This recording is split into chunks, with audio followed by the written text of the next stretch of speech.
And this is one of the high points in the calendar for us at Founder Institute in Australia and New Zealand. It's a time of celebration. It's a time where we're able to hear from the founders themselves about the experiences that they've been through. It's also a time for us to thank mentors that have given a huge bunch of time and their insights over the last couple of months, and also to thank those who have been around us, such as our associates and our sponsors. Next February, we'll be running our upcoming cohort in this part of the world between February and May 2026. And one of the upcoming events that we have is the opportunity to pitch your ideas to startup investors and experts online. This will be on the 2nd of December at 6 p.m. We've got some great mentors who will be ready to give you feedback, customized feedback.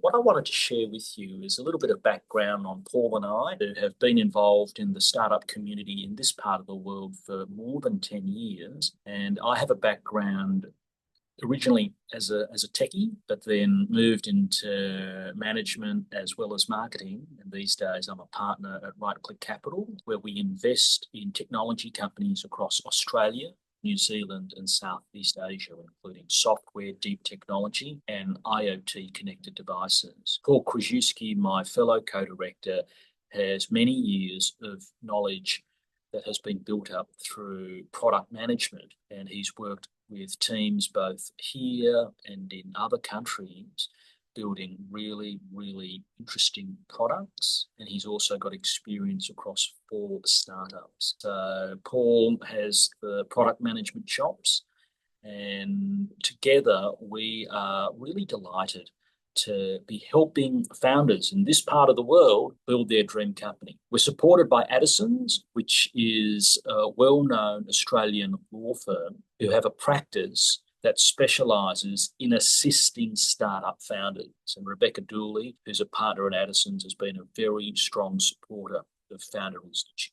We are joined by some other renowned mentors, including Sorel, Chris, Joanne and Matt, who have experience across fintech, across starting SaaS businesses, both here and overseas, investing. And we are thrilled that they have been some of our top-rated mentors and have signed up to help us in the cohort ahead. Some of you might be wondering, what is this Founder Institute? Well, we're the world's largest global network of startup accelerators, investors and advisors. Now, the Founder Institute program that many of you will have heard about from the founders today is a part-time program. So you might have heard of things like a Y Combinator startup type weekend, or you might have heard of programs where they're a full-time residential program. Founder Institute is a part-time program, and we're a pre-seed accelerator where we help founders and teams get initial traction so that they can prepare for pre-seed funding. Founder Institute, as I mentioned before, is part of a broader community. And what we see here is founders taking part in this core program, which lasts 3 to 4 months. And after this core program, there are multiple advanced accelerators, such as the Funding Lab and the Leadership Lab. And there is also then the Founder Institute Venture Network. What is this Founder Institute called? Over the last 4 months, our founders have been getting their ideas right. They've been validating these ideas. They've been working out what is the minimum product they need to build. And then they've been challenged around how will they drive revenue with this validated product. You can see over the 14 weeks, there have been a bunch of sprints that people have taken part in. There's been research and development, pitching and testing. But you'll notice one of the things that we talk about at Founder Institute is this startup rule of 1. It's this methodology that's proven to ensure there is real entrepreneurial potential. Instead of solving 10 problems, solve 1 for 1 customer type, with 1 product that has a killer feature and ideally 1 revenue stream. It's okay to have multiple in the end, but initially you want to have 1 revenue stream. We provide constant feedback. There's rating sessions, there's office hours, there's peer-to-peer working groups. And we'd like our feedback to be actionable, not this fuzzy type of feedback. We want for there to be dashboards for founders to get this feedback from, where there's major review sessions where people get to pitch twice, sometimes three times in one session. And then there's customized sprints. And we do this because we have, having been around for more than 10 years, having an online platform for our founders and mentors. Listen to what Gagan Biani has said, who's the co-founder of Udemy. Without Founder Institute, Udemy may have never raised any money. Founder Institute portfolio companies are around the world. Look at that. And we want to make sure that in Australia and New Zealand, we continue to make impact. Some of the key benefits of accelerators and incubators. And look how much there's been this increase in the highlight of peer support, the impact of peer support. Now, after this 14-week program, our founders here are going to get a bunch of support, a bunch of alumni benefits. Founder Institute is hard. So when you speak with a family member or a friend who's been through Founder Institute and they've said, oh, there's so much pitching, they're wanting us to do all these sprints, it's so hard. It's true, it's hard. But we would suggest building a fundable startup. That's a startup that's scalable, that is going to impact thousands, tens of thousands of people, is even harder. So these are the things we do. We empower, we push for honest feedback. We want people to deliver because customers want you to deliver. One of the things, if you're interested in Founder Institute or interested in possibly exploring the founder life, why not take part in this entrepreneur DNA assessment for free? And it will tell you what is your founder personality type. I think it's super helpful. It's something I've done. And even over the years as I've done this, some of my traits have shifted. Our next cohort, running virtually, remotely, is going to be in February 2026. As mentioned before, we have an upcoming event on the 2nd of December. We'd love to see you there. And if you'd like more information, please go to fi.co/events.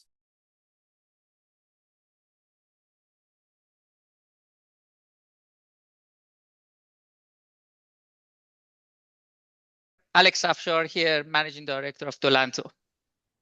I've been fortunate enough to be working in infrastructure space over the last 20 years across 5 different countries.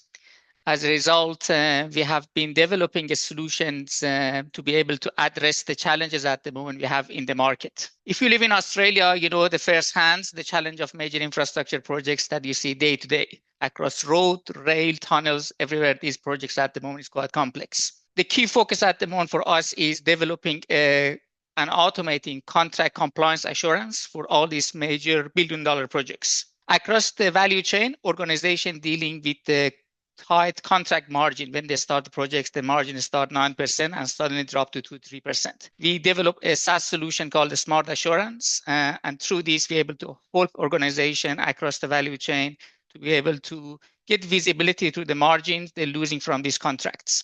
The business model at the moment that we're having is a value-based pricing. So far, we have fantastic traction in the market. We have 2 paid clients, 6 clients at the moment in the pipeline. We are in the final stage of the industry growth program with a value of $1 million with the Department of Industry, Resource and Science. And also we have a launching pad through the Austrac. And the team at the moment you see in the right-hand side. Key goal at the moment for us over the next 12 months is to get ISO 27001 certifications and also get 4 more clients. And hopefully by next year, we enter the UK market. The key learning for us is in 10th of August, this year, we had a quite significant accident, and that impacted myself and my wife significantly. I would love to sincerely thank my working group members, Stefan, Amanda, Daryl, Manoj, Sarah, for all the support they've been giving me over this time. I want to appreciate Paul, Alan, Roger, and Greg for honest and challenging feedback they gave me through this. And the best session that we have through this cohort was discussion about the value. What problem you're solving and what value you're generating. I would highly recommend to all the founders to consider this program, given that myself as a first-time founder, I received great benefit through this program, understanding about the business of the startups and what actually it means to bring the product to the market. My name is Subin, and I'm the founder of Charterly. Clinicians today are overwhelmed not by lack of data, but by the sheer volume and fragmentation of it. Clinicians spend 16 minutes per patient inside electronic records, add inbox tasks and after hours charting, and it becomes 36 minutes. Over 13 hours a week just managing information. In India, the pressure is even greater. There is one clinician for every 811 people, and each manages dozens of active patients daily. They are expected to review years of lab imaging and notes in minutes. This leads to missed insights, delayed decisions, and rising burnouts. And while new AI tool exists, most focus on scribing or documentation. They don't solve the core problem. Clinicians just don't need better paperwork. They need instant, unified patient intelligence. That's why we built Chatterly. Chatterly gives clinicians understanding of a patient's full medical story in minutes instead of hours.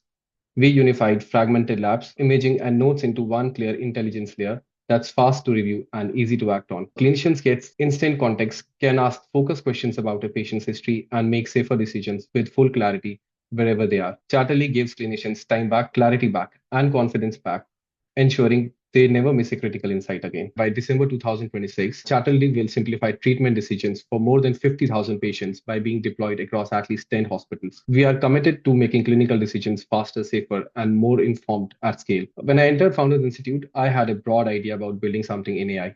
But as I went through customer interviews and mentor sessions, I kept returning to the same personal experience. Every time I saw a doctor, I had to explain my medical history.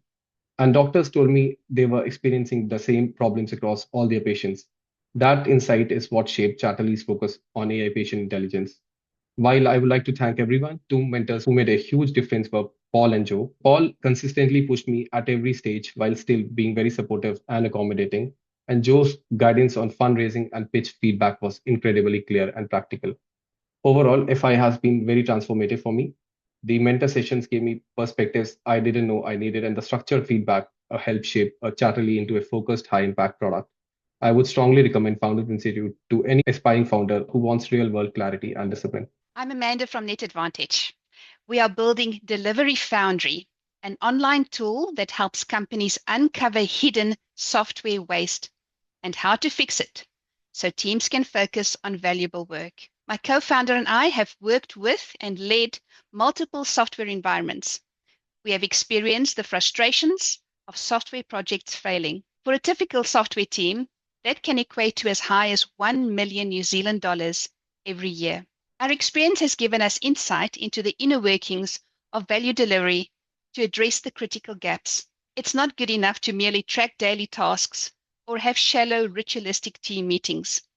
We've seen teams using these for decades, and yet we still had leaders begging us for data to make informed decisions and to know what was really going on. Our interactive app focuses on fostering collaboration between leaders and teams.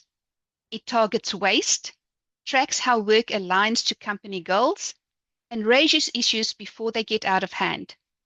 Insights from both teams and AI agents flow up, and feedback, support, and recognition from leaders flow back, combining seamlessly to form a collaboration tool and a clear picture of value delivered, not just tasks completed. This view highlights 3 key metrics for leaders to make informed decisions and support their teams throughout the process. Teams have the confidence that they are being supported and can focus on what the company really values. Under the covers, our application identifies and measures waste in 13 different ways and uses unbiased metrics to validate and track how close the work remains to the strategy on a constant basis, leaving no surprises for anyone. There are about 2.1 million software engineering teams in mid to large companies worldwide that can use this tool. Our product is a B2B SaaS with an annual subscription model provided as 3 tiers. Right now, we are a team of 2. Our background in leading collaboration and developing complex enterprise-grade software platforms make us the right fit. In terms of funding, we are bootstrapping, and our ask is simple. We want to pilot our app to show that it works. If you know of a company that is experiencing significant software waste, please consider connecting us for a special pilot price. Eden and Esther has reimagined work and life balance. The first 1,000 days of a child's life are pivotal to their development, yet across the world, children are being separated from their parents. Attachment matters, and parents are searching for the village that no longer exists. Approximately 140 million babies are born each year, with dual-income families growing. Childcare is a $300 billion industry, and flexible work is now the #1 demand of employees worldwide. Psychologist Gabor Mate, with 4.4 million followers, says healthy child development is eroding and parents are too stressed and isolated to meet their children's needs. My solution, Eden and Esther, is a new category of family-first co-working, where I'm looking at transforming underutilized community venues, much like Airbnb, unlocked homes.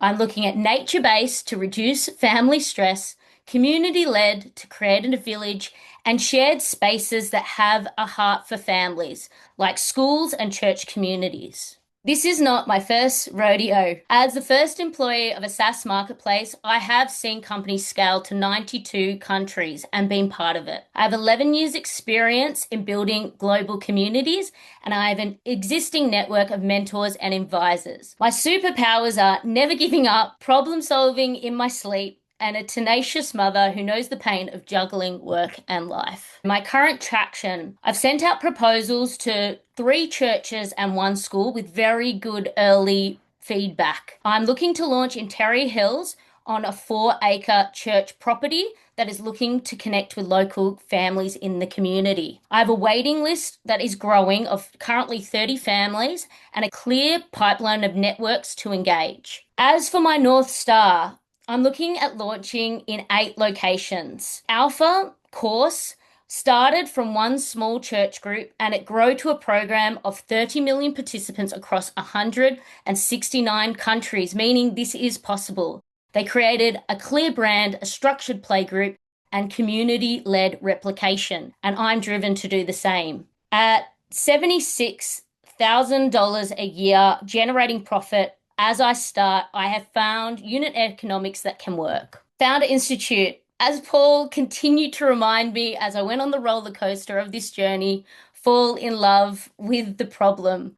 I know that it takes a network of passionate people to change the world.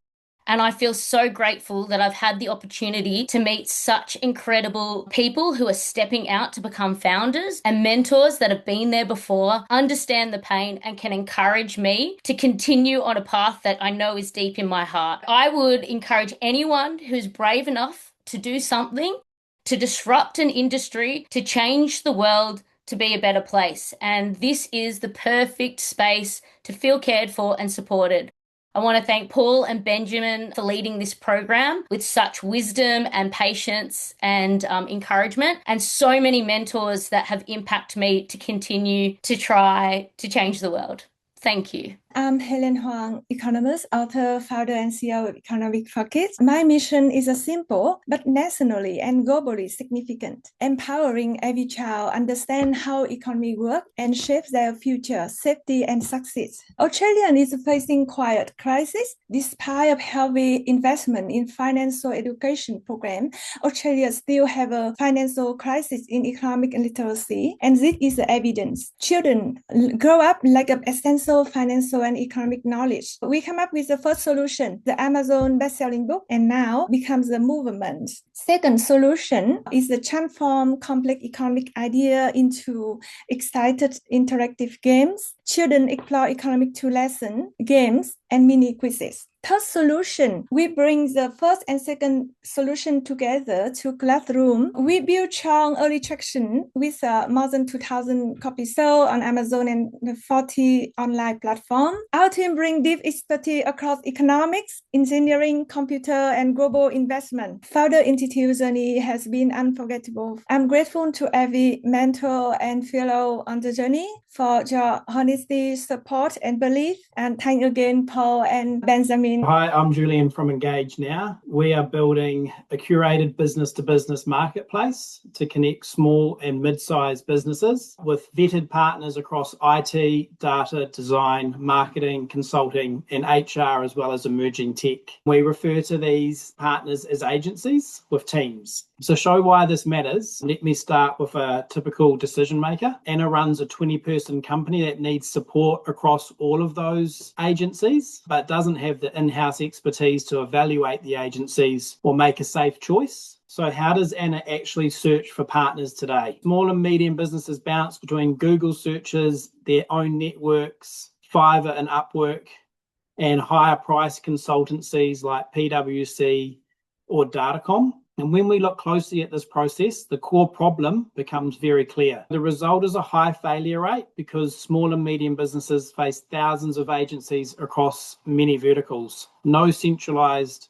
or transparent way to identify the right agency, the right experience, and at the right price. The scale of this challenge becomes even more interesting when we look at the market size. Small to medium businesses spend billions every year as clients across tech, creative, and consulting services. That's exactly the gap we're trying to solve, with no dedicated platforms for small to medium businesses that provide a single AI match. Small and medium businesses submit a guided brief. The model behind this scales well, and we monetize with project commissions, a subscription tier for agencies, and value-added services. And we want to fill the gap between Fiverr and Upwork and the higher priced agencies. Team is myself as founder and my partner Jeanette as co-founder. You can see that the homepage is protected. We're not like Fiverr and Upwork. Both parties have to sign in to access and view and see each other. I want to have network events up and running for the in-person version of the platform and then to drive people to the minimum viable product as well. Our first event is coming up on the 3rd of December, where we're going to have companies present their projects for agency teams in the audience to ask questions and to start the introduction and the match process. I'm really grateful for Founders Institute. It takes determination, resilience, perseverance to bring any product or idea to market. Hello, everyone. I'm myself Manoj, founder of Spatium, where inventory meets intelligence. Most businesses across the world struggle to manage their inventory, specifically locating the inventory when it's needed. This is more evident in small and medium business across Middle East and Southeast Asia, where there's about 200 million plus small businesses that don't use any efficient solutions. Most of the solutions in the market are catering to the large and medium enterprises, where the small and medium enterprises always lack good solutions. Our customer validation process and across these geographies and the waitlist we have so far clearly indicates this segment as an underserved market needing an affordable solution. High reliance on staff, manual process, and low digital adoption is also a problem that they've already identified. That's why we have built Spatium. It's a conversational mobile app that understands images, use voice and text chat in natural language to efficiently interact and manage inventory from your fingertips. Using your smartphone, and in certain regions, we use natural language like Indonesian, Hindi, and other different languages they can use to interact with the app. This is making more accessible to the small businesses that rely on local language and local staff. We use conversational and agentic AI capabilities from Microsoft, Google, and NVIDIA through our partnerships and through a highly skilled, dedicated team of AI specialists.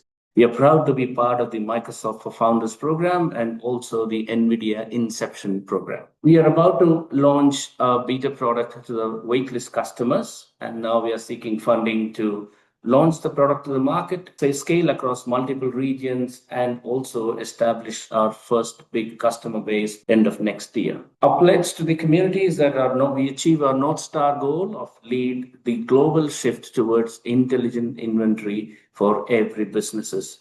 And we expect to achieve our objectives. That's to launch the app in 5 key markets by January 26, drive rapid adoption and user base by mid-2026, and build a world-class agentic AI team. In terms of Founders Institute, before joining the Founders Institute program, our pitch was very unfocused. We also had and incorrect market validation. Through the program, with the help and guidance of mentors and leaders, we were not only able to identify, but also pivot to the right customer segment, define a clear value proposition, and create a better pitch. We express our gratitude to the entire fraternity of FI leaders, mentors, and peers, with special mention to Paul for his overall guidance, Neil for customer development, which helped us to pivot to a new customer segment, Joanna, Dennis, Alex, Joanne, and Amit Verma for all their valuable feedback. Please get in touch with us, connect with us. We're building Area Spec, an employer childcare solution that removes the childcare barriers stopping staff from getting to work.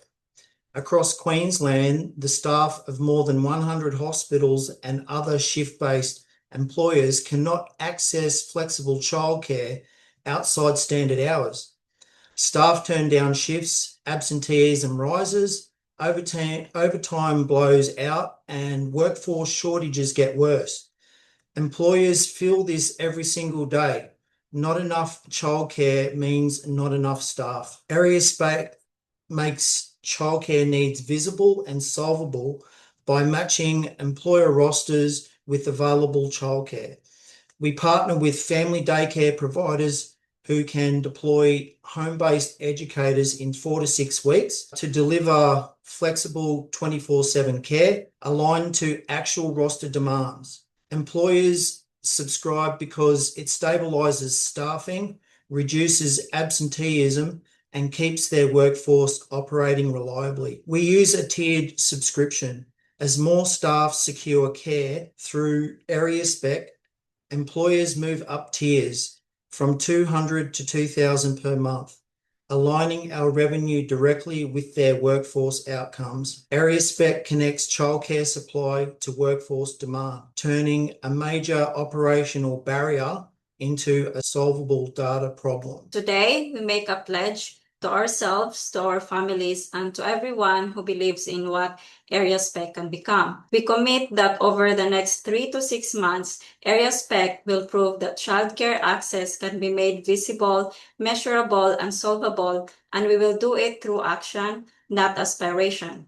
That means securing a fractional technical advisor who guides our product architecture and helps us deliver 2 completed sprints every month. I will validate our childcare supply engine by formalizing partnerships with 3 more family daycare providers on top of the 2 that are ready to deploy educators on demand. We will have a working process for our healthcare acquisition channel with Dr. Tim Haina, our clinical systems advisor, to secure at least 3 paid pilot agreements, generating a minimum of 6,000 in MRR. We commit to maintaining the operating rhythm required to grow this company, to build the team, deliver the traction, and stand up the childcare supply that unlocks Australia's workforce. Over the last few months in the Founder Institute, we've been shaped by an entire community of mentors.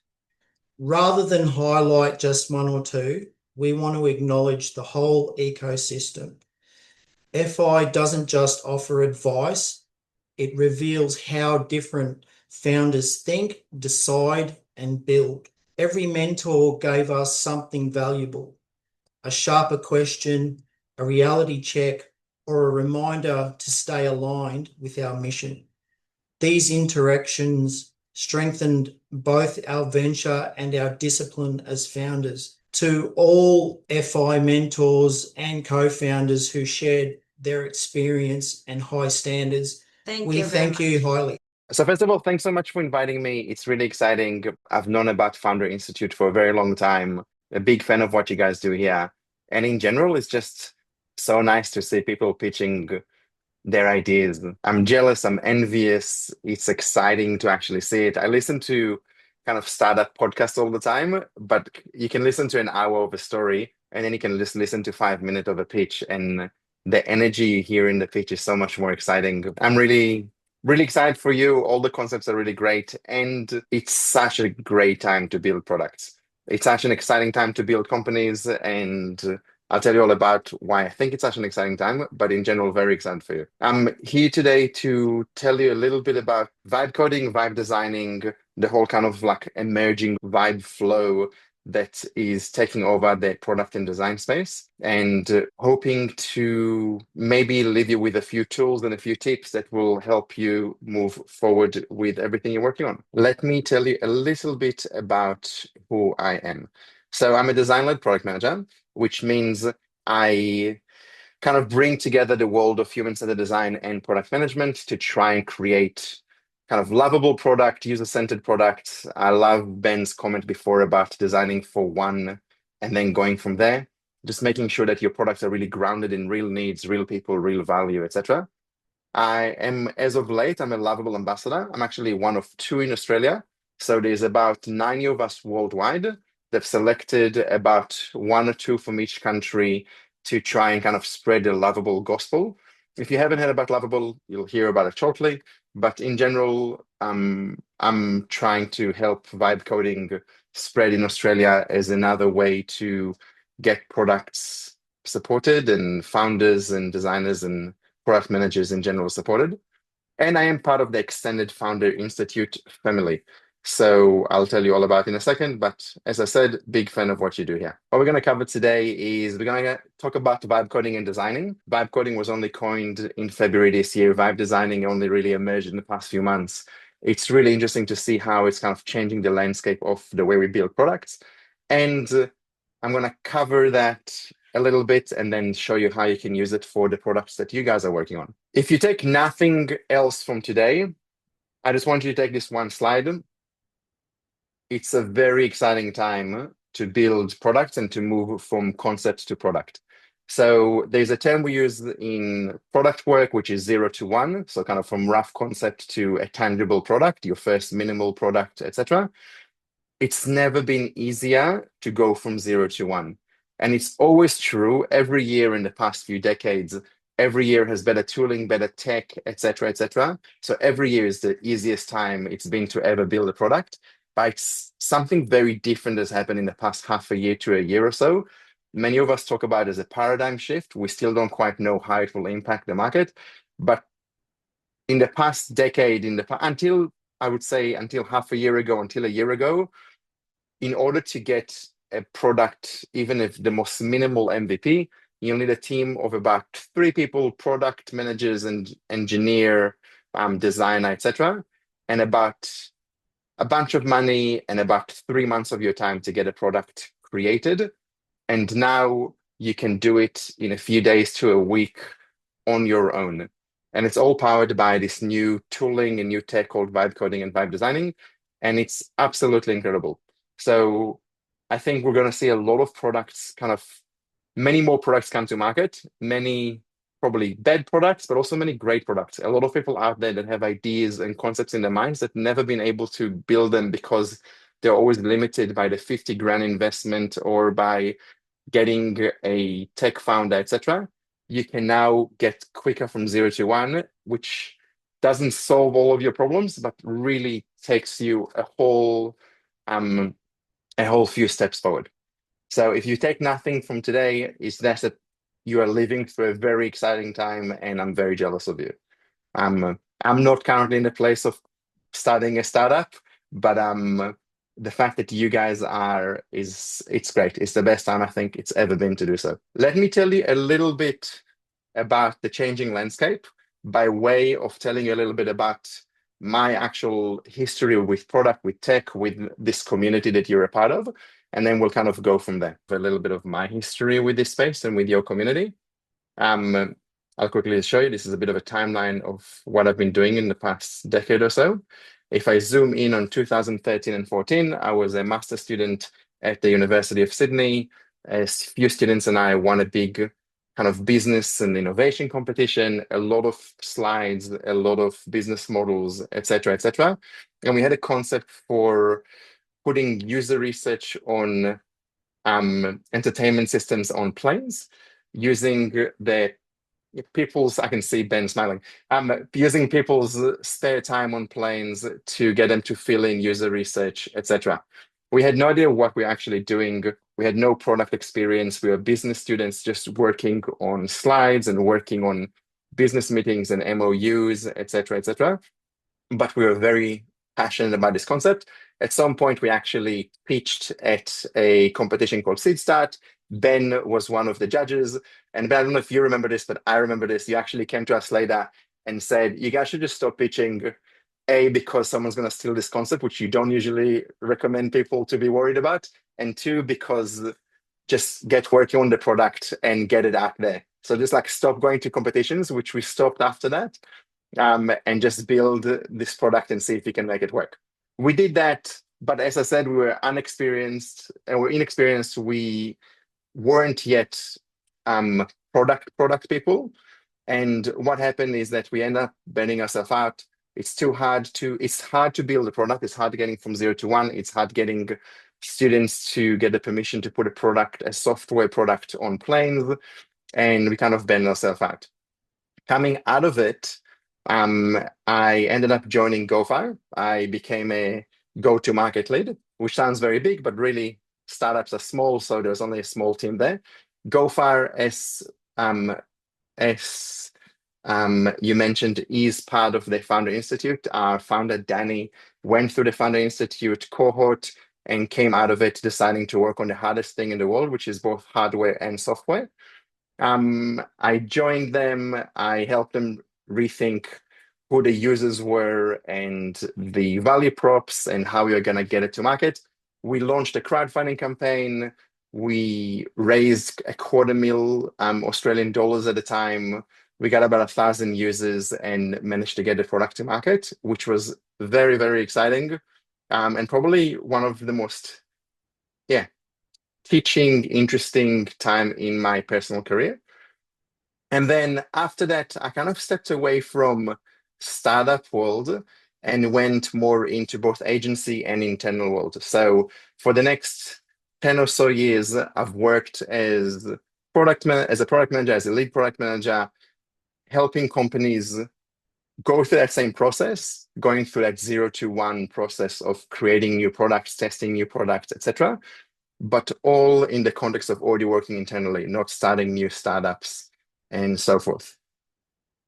Now, a few months ago, I decided to take what I call a vibe coding hiatus. So I saw that something is changing in the market, that there's this new tech stack that people are getting amazing results from, etc. And what I decided is I made a list of every product I've ever wanted to make. And this list is actually much longer. This is just a screenshot. And I started making new products every few weeks. So I got to the point where every 3 weeks, I was able to launch a new MVP. And the more you were building, the more we became aware of what was possible and how the world is changing really quickly. I'll show you one of those products today, River, but in general, it's incredible to see what's been happening.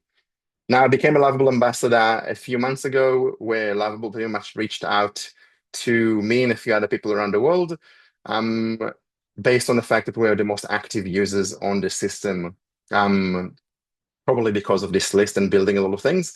And now I'm trying to spread the gospel of vibe coding in Australia. Well, let me quickly share a little bit one of my secrets from what I've learned in the past 10 years, and then how it then takes us to the vibe coding world. So there's many things there are many secrets per se that will help you learn and will help you get to success. And I'm sure that you've learned so much of it in this cohort. One of my personal secrets is just get something built, get something tangible, and move away from the slides and the business models, etc. Of course, you need to do validation and research, but the sooner you actually have something tangible, the sooner it can grow, the sooner you can get real feedback from users, etc., etc. So my learning from Crowdflight was too many presentations, not enough product. So get something built. The moment you have it, it becomes kind of a center of gravity that pulls other things to it. And from small things, big things grow. You can eventually grow it much bigger beyond it. Now, it's nice to say that you should build something. However, the hard part is that until recently, it has been hard to get from 0 to 1. To get from 0 to 1, you needed a team of product, engineer, design, and maybe more people. and even the most efficient teams, and I know it because I've done it for the past 10 and more years in like a very, very consistent way, it will still take you a good few months to get there and a whole bunch of time and money and effort. And yet all of that has now changed because of vibe coding. Vibe coding is allowing us to work solo, get things done quickly, kill a lot of bad concepts and get the good concepts made so that you can then grow them, get a team, and get the ball rolling much more quickly. Vibe coding and designing, what it is and how it applies to you. So I'm sure you guys have been introduced to a whole bunch of different design processes in your cohorts. A lot of people talk about the double diamond, there is the lean startup method, etc., etc.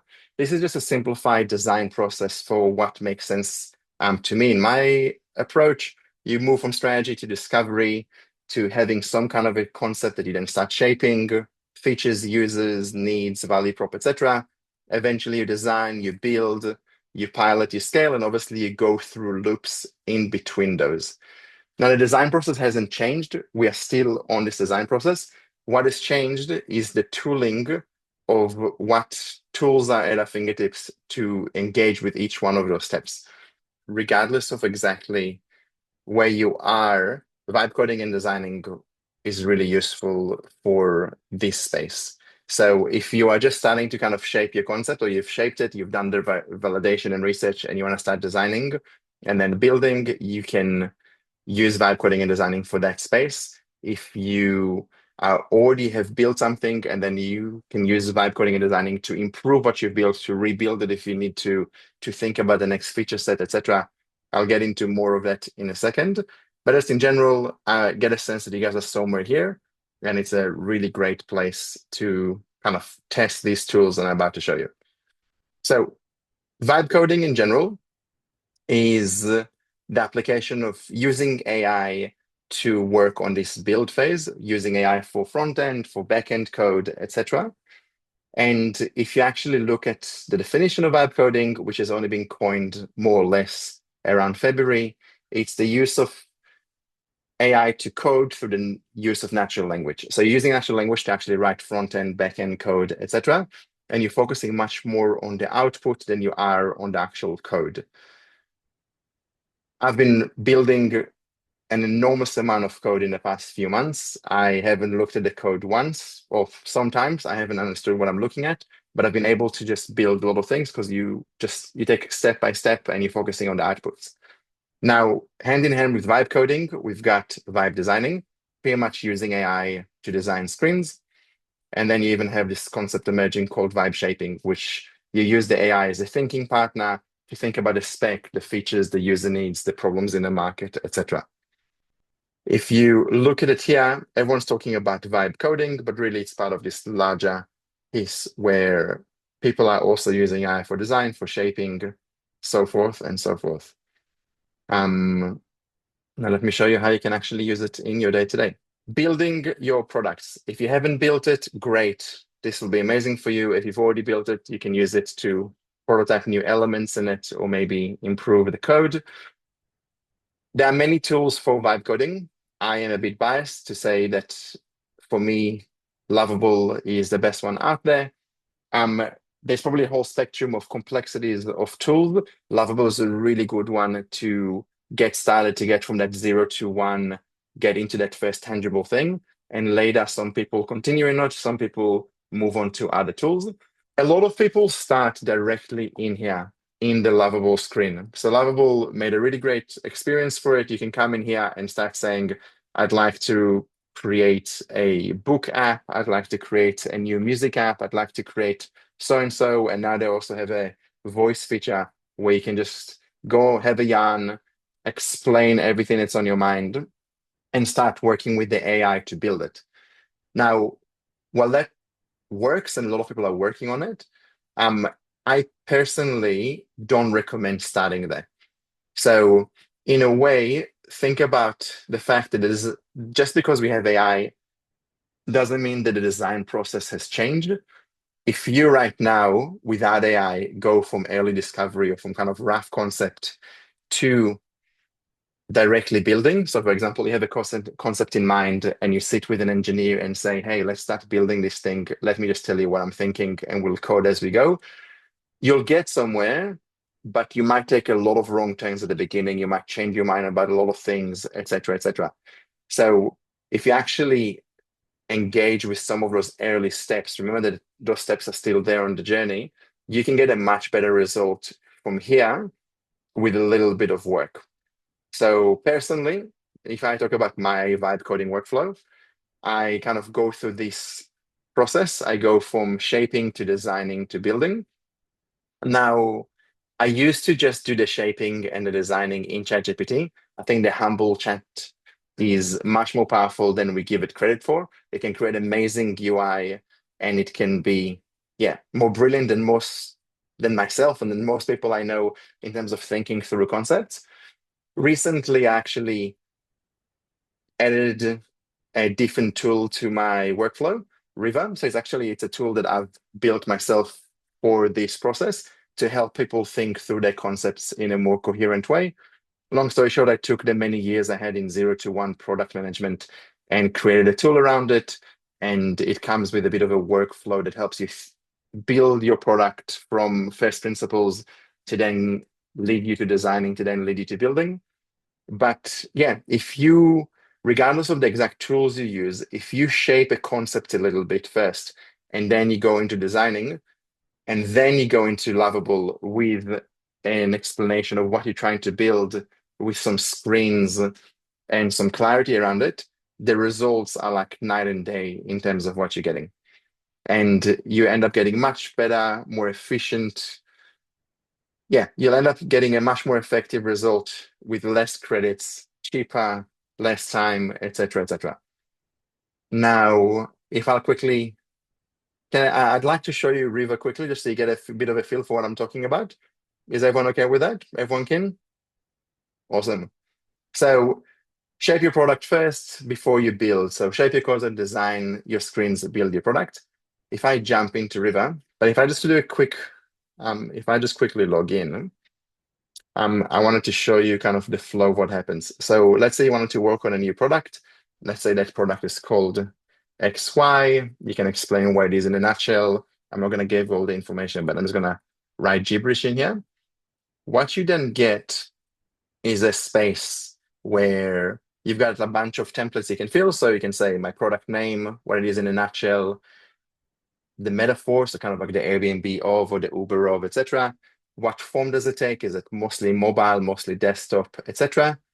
Then you can look at what users you're designing for, what are the needs that you're designing for these users, and you can talk about kind of overarching needs and then more specific needs. You can talk about the exact features that you are looking at. So you can talk about a feature set, and within each feature sets, add more specific features. And at the end, you can look at a bit of the structure. So the UX, UI, yada, yada. Now, if we had more time, I would actually design this on the spot with you. But since we don't, let's quickly show you an example. So if I look at this is Alexandria. So Alexandria is a book sharing platform that allows users to turn their bookshelves into a library with their friends. So pretty much I have 100 books, my friend has 100 books, I've got a bunch of friends. We can probably have a collective library of thousands of books. I've mapped out kind of who is it for. I've mapped out some of the kind of key needs that exist, keeping track of my own reading, keeping track of my own books, getting new books, etc. And then I've written a little bit about the features in this. So I'm imagining an app that has a section with the reading list, a section with the library, and a section with community, and some more specific features within it. Now, all of this doesn't take very long to do, but it's good in kind of getting the ideas out of your head. I think you're already past this point, but still it's good to kind of having the templates and the structure to do it. Now, if you do it, and this is a bit of instructions, what you can then do is you've done the shaping, you can then go through the design. I'll just quickly show you something neat. So if I then click here, generate, it gives me a prompt that gives me both a summary of the concept and a bunch of kind of scaffolding to get the best result from AI. And if I just open it in ChatGPT now, and just gonna quickly, there's vibe experiments. If I just post this prompt, just want to show you the power of chat. So it's a very large prompt, kind of goes on from take a role, what is the task, what's the context, and eventually it gets into the product overview. Chat will just start giving you a screen. It will start designing for you. Sometimes it will ask you some clarifying questions. I'm kind of a bit worried that it didn't ask me a clarifying question, but maybe the information is just enough there. And very often you'd be surprised that if you give enough structure, enough shaping, you can get some really good screens. And once you see the screens, you can actually decide that's not quite what I wanted. This one I liked. Chat might come with new features that you think are great. Then you can go back to Riva, kind of like change the features you have, change the structure. But by not spending too much time shaping first and then designing, and I'm just trying to see what it's coming up with, you end up getting a lot of great content that will set up you for much better vibe coding. Now, as it's quickly designing something, just checking to see any questions, any clarifications, anything on people's minds. Got it. Riva doesn't currently have a Kanban, but in a way, no, it doesn't have a Kanban. But if I just quickly show you Riva, you can see on the left all the products you might be working on, and then you just kind of going through the different things. The reason it doesn't have a Kanban is because you don't have to fill up all the sections. Even just a little bit of information can take you a really long way. But the more information you fill, the easier it is for an AI to work with you. So this is an example. We just got a screen from ChatGPT. What you can do is I can actually download this. If I then go back to Riva, I can actually go to build. I can generate another prompt, which is more designed for vibe coding. I can then open it in Lovable, so it's in my clipboard, and I can attach the image we just got.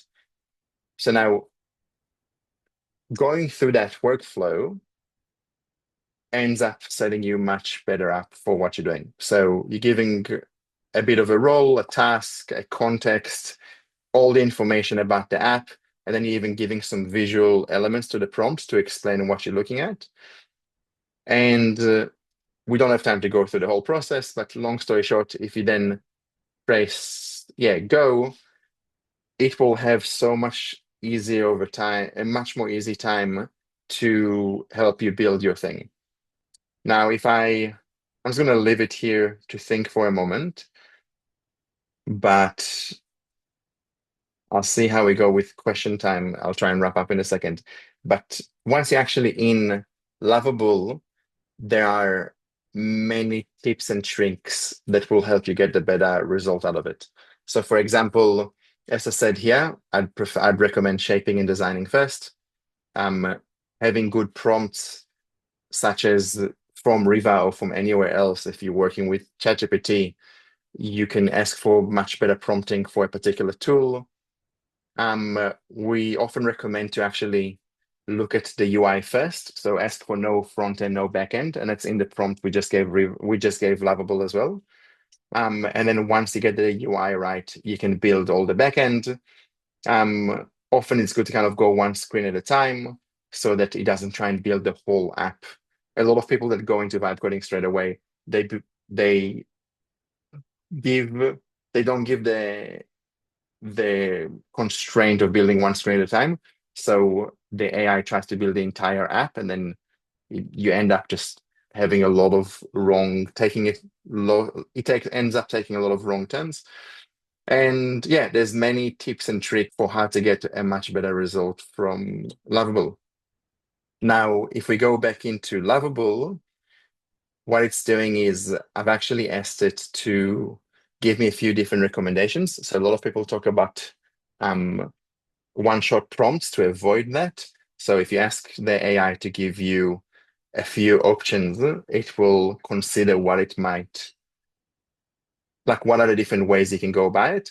And I'm just gonna go ahead and say, I just want the UI first, design the first screen. We'll go from there. And again, we don't have the time to go through the whole process, but based on this, it has enough information. It can make the first design. We can tweak it. Once it's ready, we can go to the next design, the next screen. And once it's more or less ready, we can start adding the backend and actual proper functionality. Now, I'll just leave it for a second, see if it comes up with something nice. And I'll just wrap up this part to say that, look, my vibe coding workflow is as such. Now, these are just my selection, my recommendation of tools, but there are many tools out there. Some people prefer shaping with ChatGPT and just getting a prompt directly from there to vibe coding. Some people they shape the concept in ChatGPT, then they design it in ChatGPT, and then they build.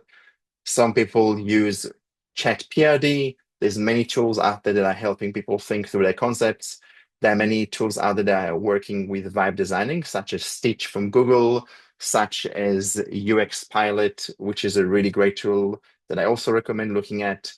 There are many other tools other than Lovable that you can use for vibe coding. But all in all, that's just a tooling question. The real takeaway from today is that you can now shape a concept, design it, and then build it all within a space of a week. Now, it doesn't take away the fact you need to do research and validation, etc., hence all of these loops.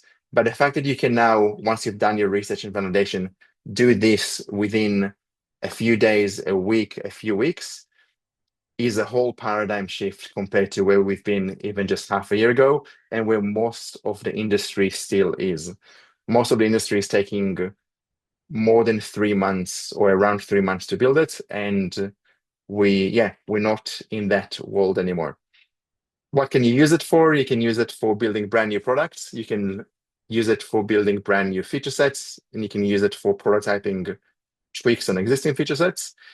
I was just wondering about just owning the IP, and is it normally used just to test ideas and validate traction?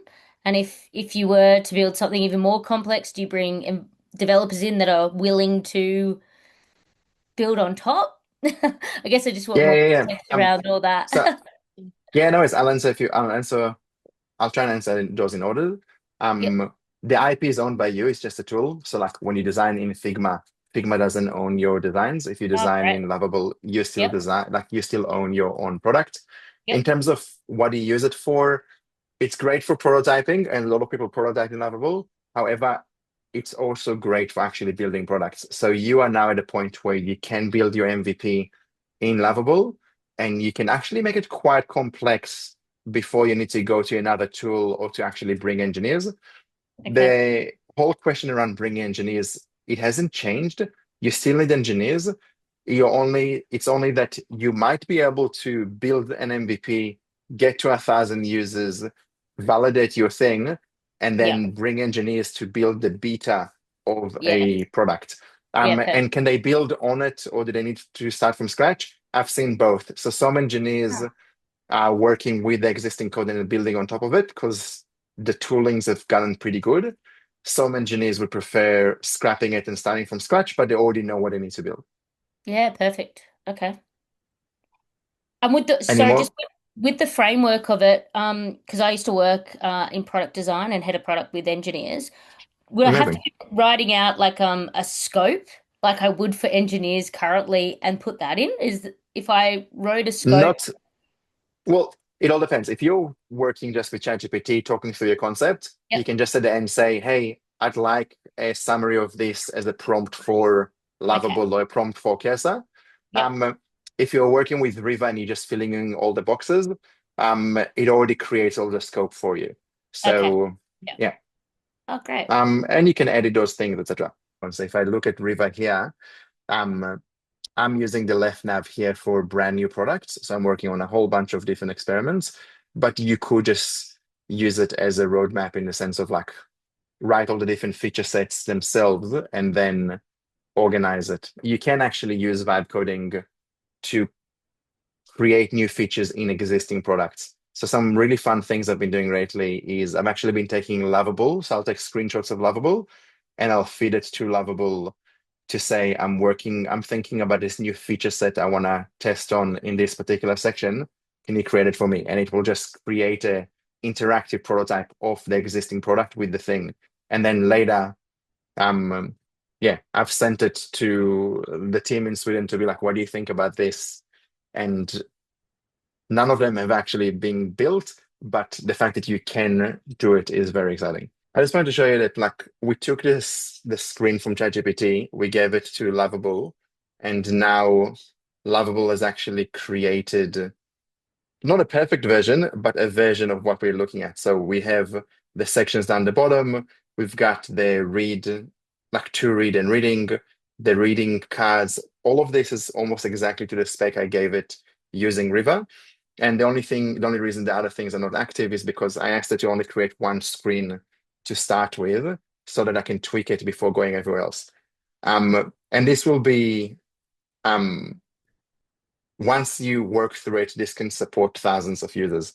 At the moment, Riva itself is a Lovable built product. Like I built it using Lovable, and there's about 1,000 people going through it, and it's not crashing or anything. So it's crazy.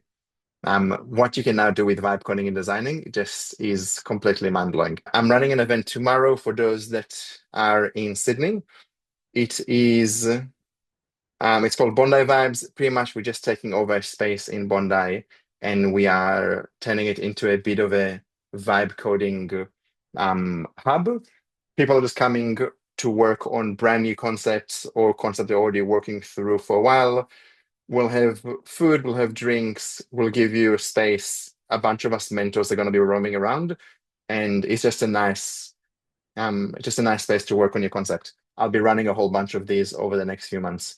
So yeah, big believer in what we can do with product in Australia, big believer in the new tooling, and I am not in the point where I want to run a startup, but I'm so jealous of you guys for being where you are with your products.